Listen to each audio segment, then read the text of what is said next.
कविता 9वी. अरे खोप्यामध्ये खोपा. मुलांनो, पक्ष्यांच्या घराला काय म्हणतात बरं?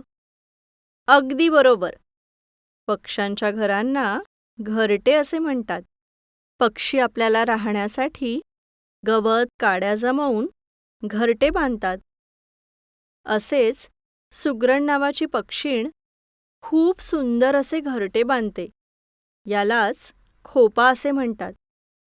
तर मुलांनो, आज आपण अरे खोप्यामध्ये खोपा ही बहिणाबाई चौधरींची कविता वाचणार आहोत. अरे खोप्यामध्ये खोपा, सुगरणीचा चांगला. देखा पिलासाठी तिनं झोका झाडाला टांगला. पिलं निजली खोप्यात, जसा झुलता बंगला. तिचा पिलामधी जीव, जीव झाडाले टांगला. खोपा इवला इवला, जसा गिलक्याचा कोसा. पाखरांची कारागिरी, जरा देख रे माणसा. तिची इवलीशी चोच, तेच दात तेच ओठ. तुले दिले रे देवानं, 2 हात 10 बोट.